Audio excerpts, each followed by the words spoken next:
kita panjatkan puji syukur kehadirat Allah Subhanahu wa Ta'ala yang telah melimpahkan nikmatnya kepada kita semua.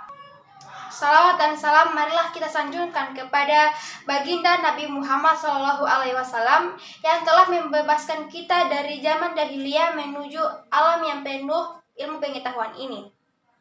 Yang saya hormati dosen pengampu mata kuliah Bahasa Indonesia yang saya sebut nama beliau yakni Ibu Jilfa Ahmad Baktayan, SPD MA. Hadirin yang dirahmati Allah Subhanahu wa Ta'ala. Pada kesempatan ini saya akan menyampaikan pidato yang berjudul Pergaulan Bebas.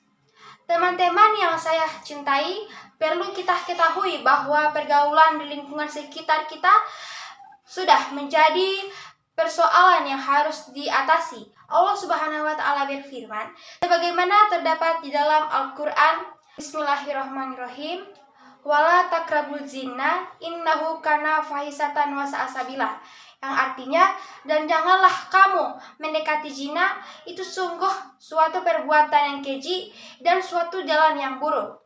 Quran Surah Al-Isra ayat 32. Teman-teman yang dilindungi oleh Allah Subhanahu wa Ta'ala, sungguh pergaulan menjadi tolak ukur seorang kemana ia akan melangkah. Karena bila kita sampai salah pergaulan dan terjatuh dalam jurangnya, maka tanpa sadar kita akan terbawa dalam perbuatan-perbuatan yang dibenci oleh Allah Subhanahu wa Ta'ala dan Rasul-Nya. Fenomena sekarang menunjukkan bahwa pergaulan bebas antara laki-laki dan perempuan sudah menjadi hal yang lumrah. Bahkan orang tua mereka sebagian ada yang menganggap hal yang biasa. Mereka berkata, tidak apa-apa, ini sudah zaman modern. Selama ia tidak melakukan apa-apa, saya kira itu hanya hal biasa. Wah, itu adalah pemikiran yang tidak bagus ya teman-teman.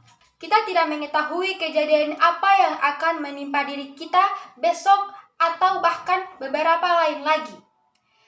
Bisa jadi Allah melimpahkan musibah kepada kita, baik itu kematian, kecelakaan, dan atau bahkan hal lainnya.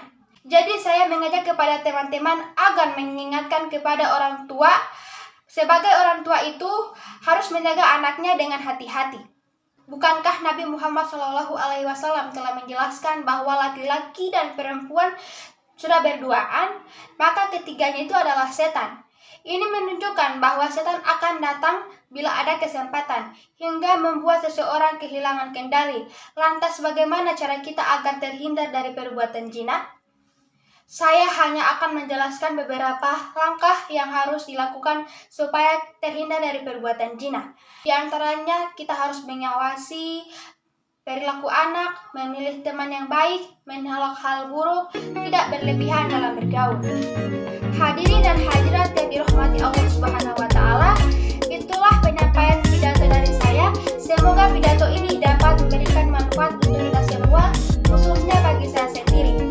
Jika ada salah kata saya mohon maaf, sesungguhnya kesempurnaan itu hanya milik Allah Subhanahu wa Ta'ala. Wabillahi taufiq wal hidayah. Wassalamualaikum warahmatullahi wabarakatuh.